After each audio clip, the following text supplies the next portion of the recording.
correctly. Having a shower at the off-grid cabin has been on my list for over a year.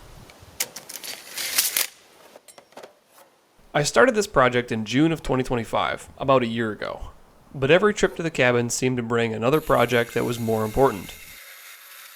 Now, there are hundreds of ways to do an off-grid shower. This is not the best way or the only way, it's not even a tutorial. This is simply the collection of decisions that I made while I was building my off-grid shower and why I made them.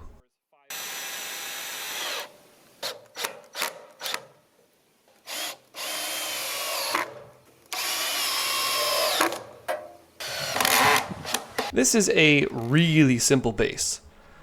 It's all made from pressure-treated lumber since it's literally built to get wet. Perfect. The darker wood here is pressure-treated pine in a cedar tone finish. It looks like a shower already. I like the way it looked, so that's my decking. It's just inset a little bit so that I can put my posts on the outside. I'm gonna pre-drill these because this wood is just cracking just a tiny bit. Being up on a simple platform keeps your feet clean while you're showering.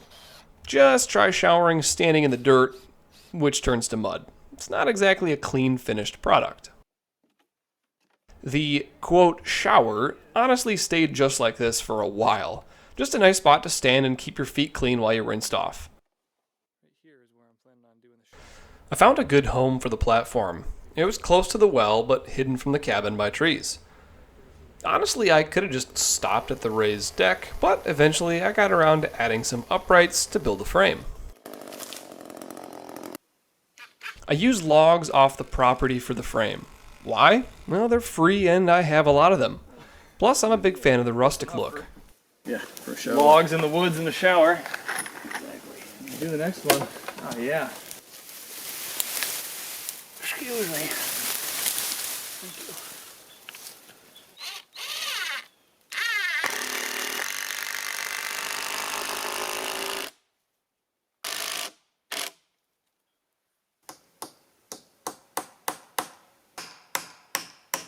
This shower design is not going to have any kind of a roof, so it's less structural and more decorative.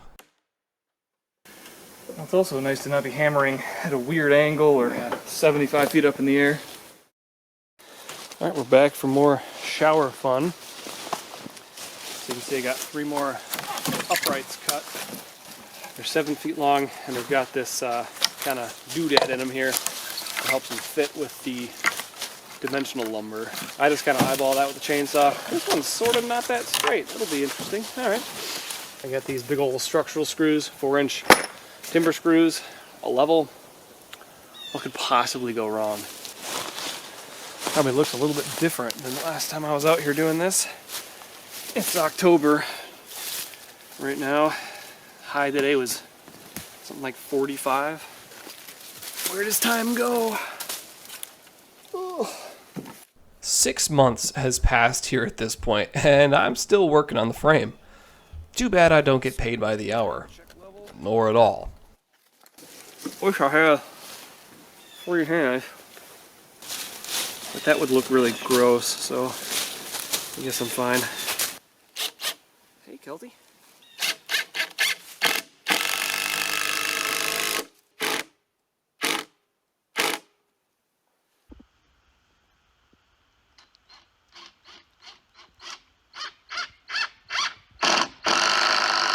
And then the shower just stayed like this all winter long. Really not much use for an outdoor shower when it's 30 below unless you're really brave.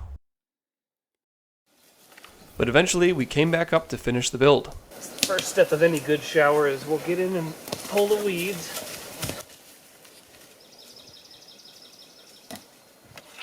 I put a coat of Thompson's water seal on the entire frame.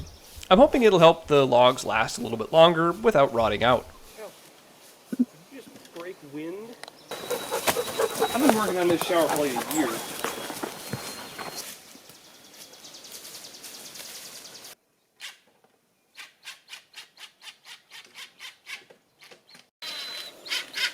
Now, showering in the complete open air is great, but I will admit that a bit of privacy is also nice. These are the same cedar deck boards that we use to side the whole cabin. I bought a bunch of extra, and I set aside all the weird, beat-up, or holy boards specifically for the shower walls. I was thinking ahead. I won't shower in there unless it's level.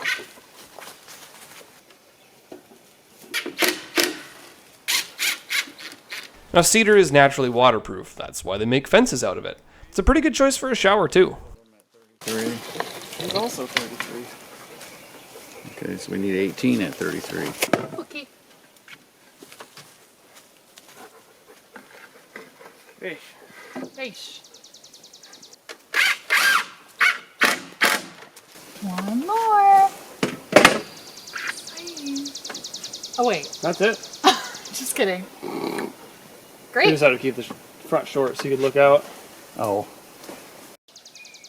Excellent. That is a nice outdoor shower if ever I've seen one.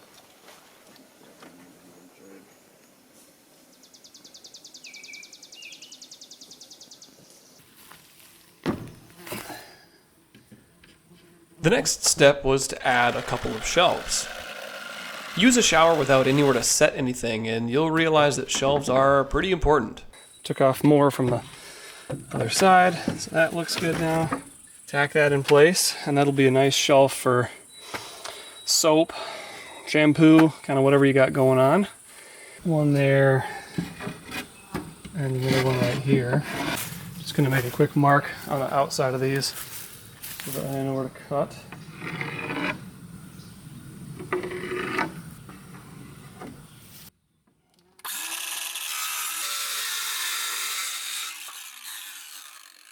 Couple shelves, just nailed them in, so they're looking good. I'm gonna add a couple hooks and then get the shower head hung. And these may be pretty basic shelves, but it makes a huge difference. All right, I'm officially gonna call the shower done.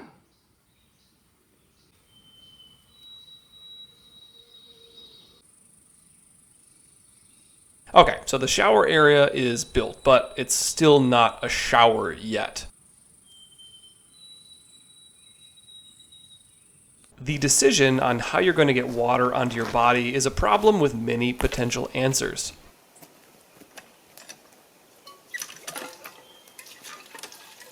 Outdoor off-grid showers have a broad range. There are the black plastic bags that you fill with water, hang from a tree, and let gravity feed water out. Cheap, easy, and about as simple as it gets. Then there are full RV setups that have a transfer pump, a propane heater that lets you set your water temperature and run off of electricity. That didn't feel quite right for a rustic shower to me. I wanted something kind of in the middle, simple and cheap, but also a genuinely good showering experience. So I bought this Flex Tail shower right from the manufacturer. It is a submersible pump that comes with a hose and a shower head. You charge the pump, turn it on, drop it into a bucket of water, and hang up the shower head. It's pretty quiet, it's very easy to use, and it's ready with the correct fittings straight out of the box. The other side snaps onto the shower head.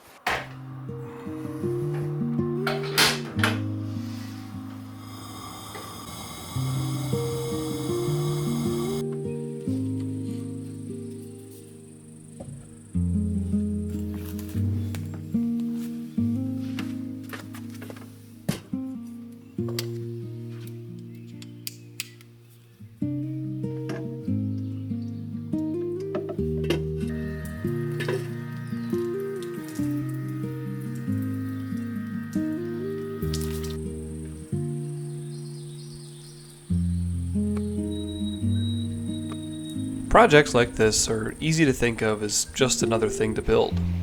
And like most things up here, it took a lot longer than expected, and it's not perfect. But really it's all about just making this place a little bit more comfortable, and giving us one more reason to stay a little longer.